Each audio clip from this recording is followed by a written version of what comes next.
Baby, guess what? What? I have a friend. And we was talking the other day, right? Mm-hmm. And he was telling me some stories. He said that he got to play the trumpet in Aretha's band. Really? Uh-huh. What was his name? Tim Went.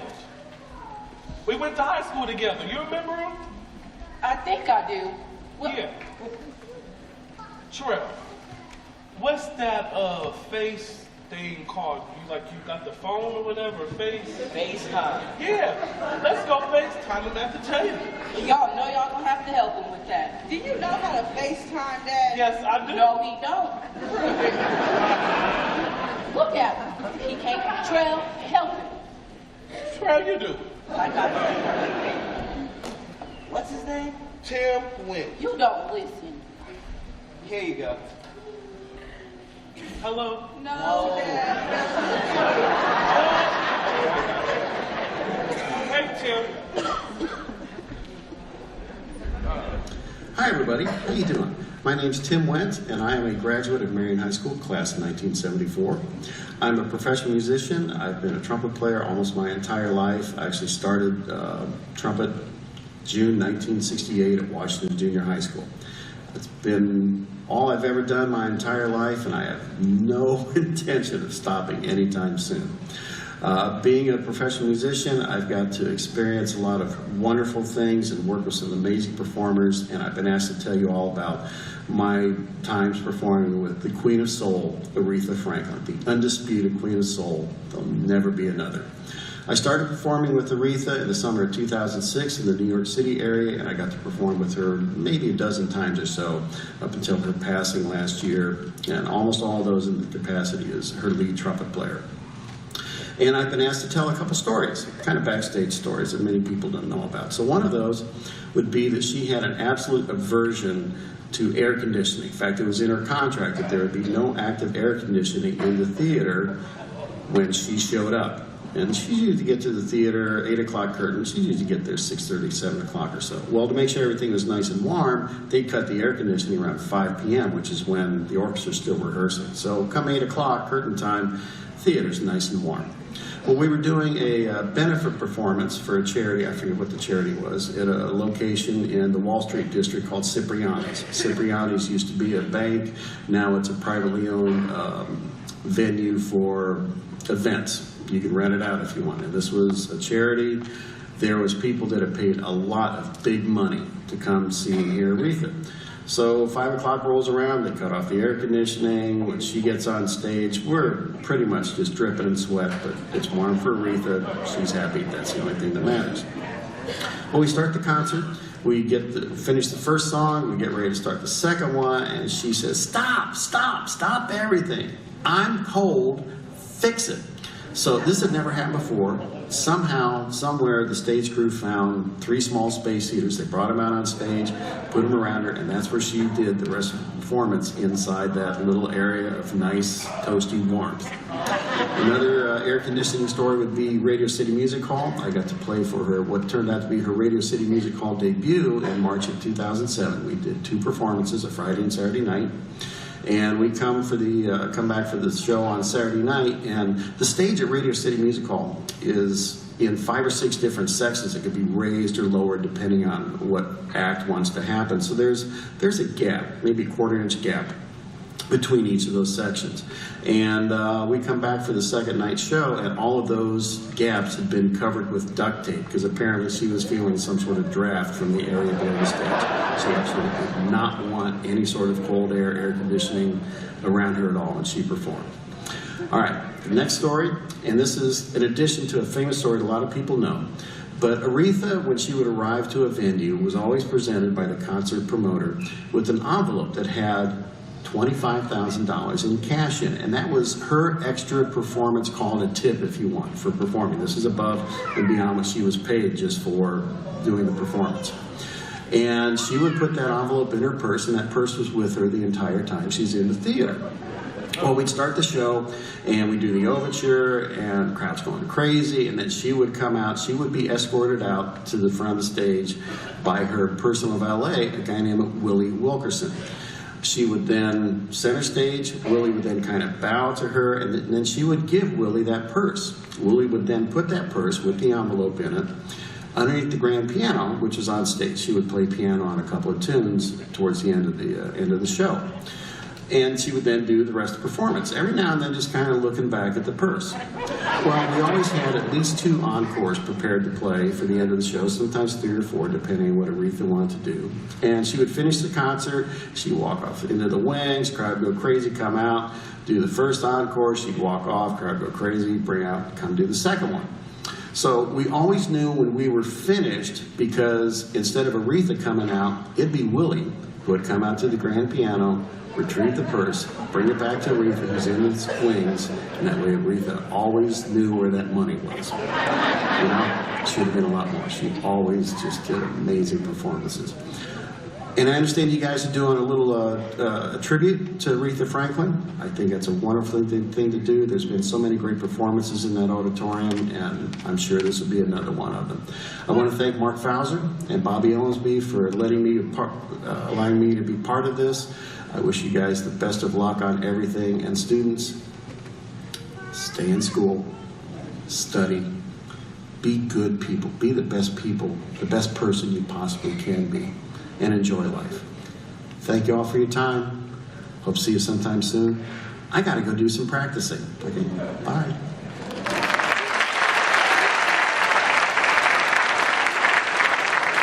Bye, Tim. Now that was my friend Tim. But no air conditioning. Aretha was bougie. She was just our class baby. Uh-huh. In the 80s, Aretha returned to the top of the charts with the smash hit albums Who's Zooming Who and Freeway of Love. I know those. And in 1986, her and George Michael teamed up to do that one song. What's it called, baby? I knew you were waiting Oh for me. yeah, I knew you were waiting for me.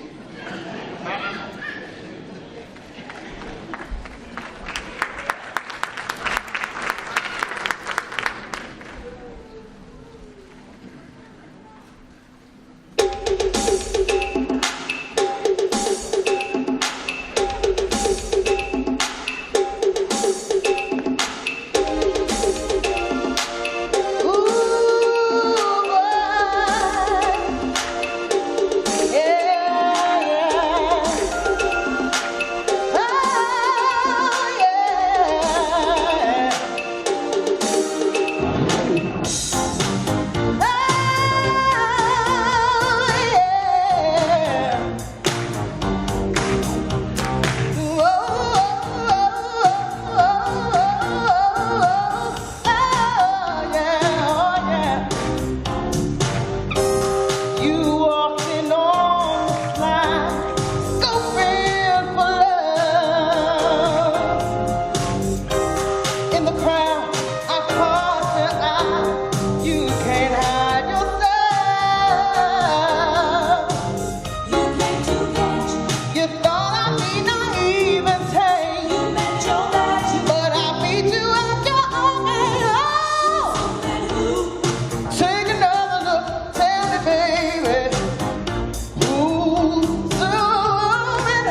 freeway of love with against our lives.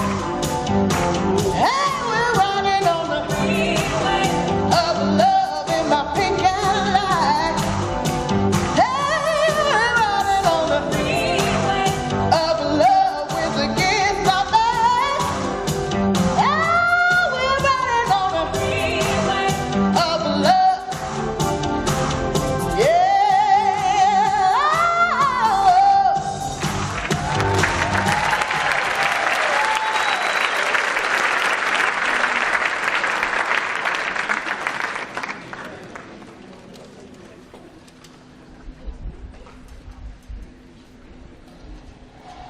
Yeah.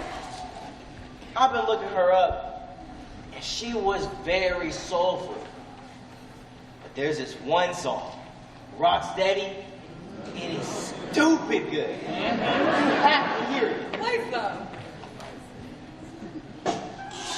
Ooh, baby, you remember this one?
That was another great hit.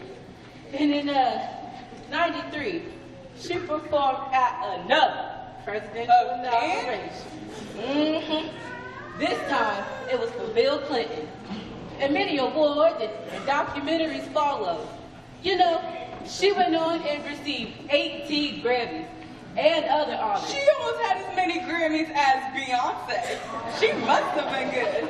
Because that's my baby. Trell. Shut up. Anyways, then, in the year 2000, she returned to the big screen for the Blues Brothers. This time, it was with John Goodman and Dan Aykroyd, performing one of our all-time favorite songs. O-B-S-B-E-C-T, find out what it means to me. We know that song. And I found it right here on YouTube. You and this YouTube. But I can just put it on the TV. Go ahead, I don't know how to do that.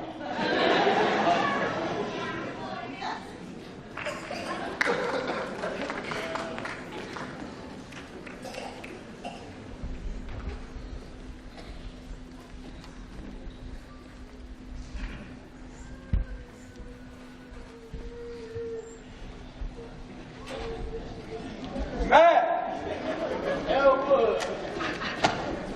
Hey, I'm getting the band back together. Hey, you can't talk about that stuff around here.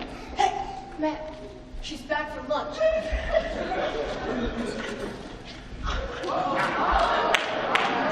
Elwood. Ma'am? Sorry to hear about Jay. Thank you, ma'am. And who is it? This is my new partner, Mac McIntyre. Pleased to meet you, ma'am. Matt, baby, can I speak to you privately over here, please? Sure, baby. Now, you said that you was gonna be all done with them Blues Brothers once you got out of prison. We built up a good business here. With the selling the cash at a coffee shop, I got us this here Mercedes dealership. What is the matter with you? And I keep your pathetic friend on. Even though he ain't sold a car in 2 years. Right, you have been. So we are. You better talk straight with me, Matt Murray. I do. You better treat me with respect at all times. I always do, baby. And you know what I mean when I say respect.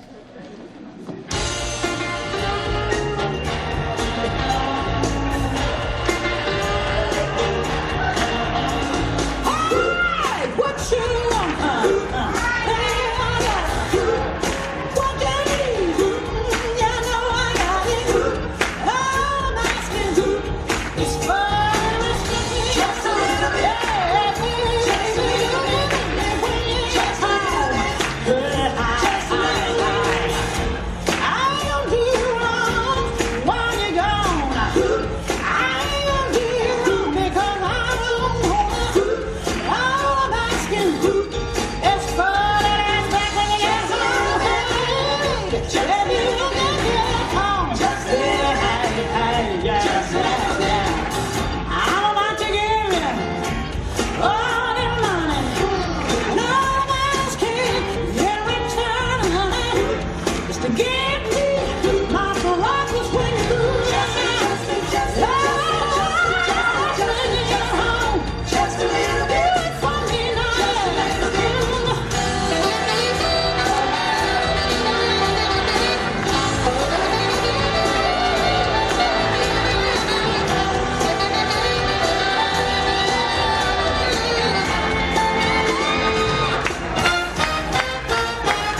Look, it says, sweet and honey. Guess what? Sure is my money. All I need is less than just a little bit. Just a little bit. Just a little bit for me now. Just a little bit. I to the S-P-E-C-T. And I want to make to me. I to the S-P-E-C-T. Take out this shit.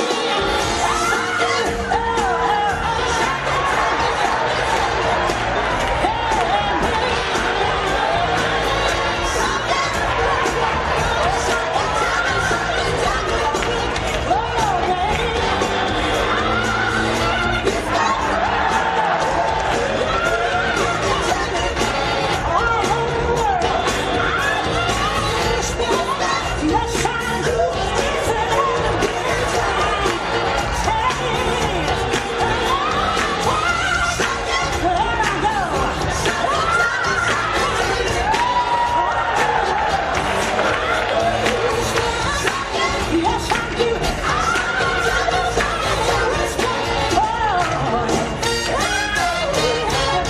Listen, Matt, you ain't all of that, cat. And Elwood, you ain't no good.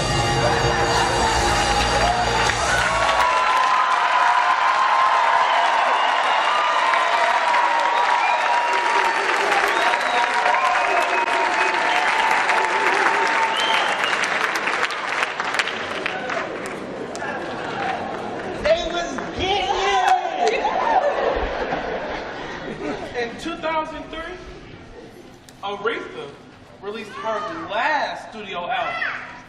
And that's when she founded Aretha Records. Wait, Now what? so you're telling me she named an album after herself and an entire record label? Don't you listen when your father told you to shut up? She must know George Foreman. With all those sons named George, George, George, and George.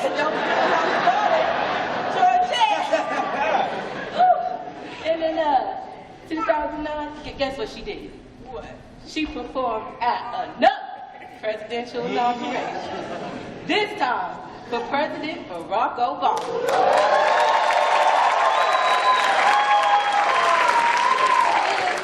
A couple years later, she released an album called A Woman Falling Out of Love. Ooh, Honey, remember, we used to two-step from songs on We that sure album. did, baby. My favorite was Wonderful. Baby, that's when I called your album. You was watching my moves. Come on, baby. No, wait. Leave me alone. No. Well, Go on, Mama. come on, baby. Let's show.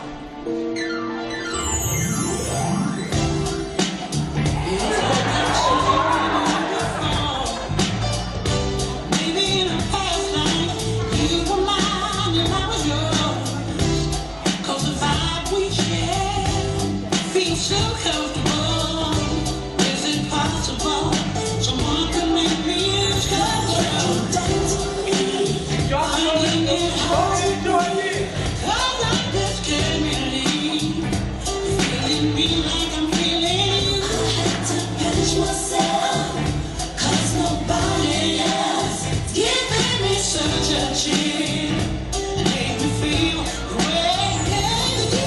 I just gotta let you know, in case you didn't know, I think you're wonderful. There's this thing you do to me, that thing that makes me weak. Baby, I think you're wonderful. I like that one, Mama. Not a friend again. Don't sit on the arm of my couch. Sit. Those were the days.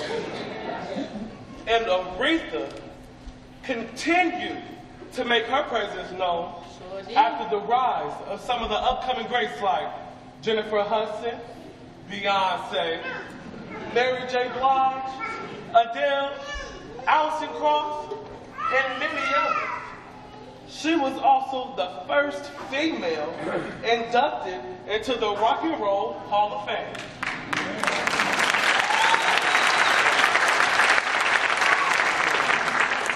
You know what? All this information has really enlightened me about Aretha Franklin's life. I can't get her songs out of my head, especially R-E-S-P-C-T. Find out what it means to me. Teach them good, baby. Yeah, I can really see why people idolized and honored her. Mm-hmm. And just to think about a woman who had many struggles in the 50s, 60s, and 70s. And she still came out on top of the fire, maintaining the respect of the world. No pun intended. Now that says a lot about Aretha. Her funeral is still going on?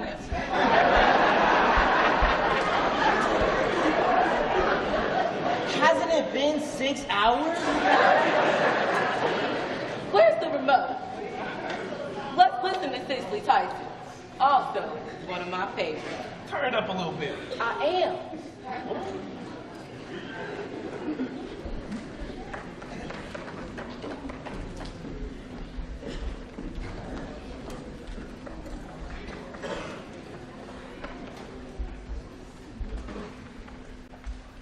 Go on, quit that noise, Miss Lucy. And put that music book away. I mean, what the use to keep on trying if you practice? Till you're gray. You can't start no notes of flying. Like the ones that rants and rains. From the kitchen to be big woods. When Aretha sings. You ain't got the natural organs to make the sound come right. You ain't got the turns and twists to make it sweet and light. I'll tell you one thing now, Miss Lucy, and I'm telling you for truth. When it comes to real right singing, it ain't no easy thing to do. Easy enough folks to holler, looking at the lines and dots when there ain't no one consensus and that tune comes in spots. But for real melodious music that just strikes your heat and clangs, just you stand and listen with me when Aretha sings. And you never heard Aretha? cross. Look here. Ain't you joking, honey? Well, you don't know what you lost. You ought to hear that gal warbling. Robins, lax, all them things. Hush they mouths and hide they faces. When Aretha sings, fiddler man just stop his fiddling, lay his fiddle on the shelf. Mockingbird quit trying to whistle, cause he just so sad himself. Folks are playing on the banjo, drops their fingers on the shelf. Bless his soul, forgets the move. When Aretha sings, she just spreads her mouth and hollers, "Call to Jesus." Twirl you hear sinners trembling, steps and voices, timid-like and drawn near. Then she turns to Rock of Ages, simply to the cross she clings. And you start to feel your tears are dropping when Aretha sings. Who that says that humble praises with the master never counts? Hush your mouth, I hear that music as it rises up and mounts, floating by the hills and valleys, way above this burying sod, as it makes its way, and glory to the very gates of God. Oh, it's sweeter than the music of an educated band, and it's dearer than the battles, song of triumph in the land. It seems holier than evening when the solemn church bells rings, as I sit and calmly listen while Aretha sings. So we stop that bacon, you hear me? And man, then make that child keep still. Don't you hear the echoes calling from the valley to the hill? Hush your mouth, I can hear it through the brush of angels' wings. Soft and sweet. Sweet love, sweet chariot. As Aretha sings.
I would like to say that I taught them everything that they know.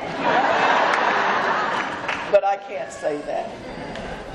They are just some talented young people. And we thank the Lord for their energy. We thank you for supporting us each year. Our trips, the Black History Club, would not be possible without your support. We had musicians that drove up here from Indianapolis, singers from Indianapolis, sorority sisters from Kokomo. We had another guest from out of town. We just thank you guys. You're wonderful. And we love you for that.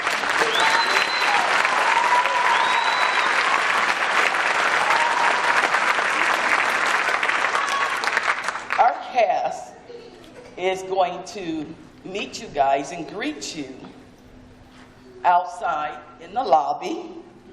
So we hope you can find the time just to speak with them, please. So thank you for being a generous audience. These are some of my seniors. Now, hi, I'm James Bell. This year, Miss Owensby tried her hardest for us not to get her a gift, which I don't understand. If you don't know us, we are probably the most stubborn seniors you will ever meet. So, when she told us that we wasn't going to get her a gift, we looked at each other and was like, no. What? Miss Owensby has been such an impact on my life. Honestly, without this Black History play coming in first year, because it's not my last play, coming in the first year, I wouldn't be who I am. Without the Black History play, I don't know where I would be right now. And I just love her. I thank her. Miss Owensby has always pushed me to be the best person I can be. And she's just great. I promised myself I wouldn't cry today, because last time I talked about Miss Owensby, I had bawled tears at a board meeting, so I'm going to try my best. I started Black History Club about 2 years ago, officially, and I went to my first HBCU, and I enjoyed it so much that I applied, got accepted. So, Fisk University in Tennessee. And I just want to say thank you to Miss Owensby, because without Black History Club, I honestly do not know where I would be. I've come out of my shell so much. I appreciate her and what she has done. She has taken me and my sister and molded us into some of the most wonderful young women. I can't thank you enough.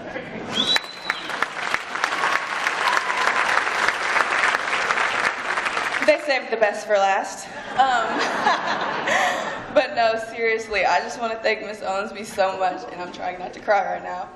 But I look forward to this play and just being in the club every year.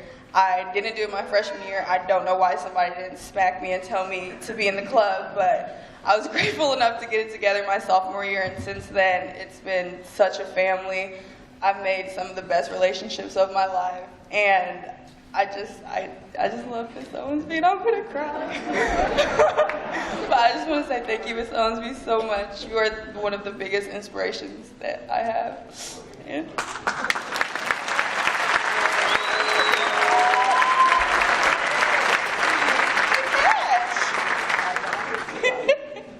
Thank you guys for coming, and give our cast a chance to just go down.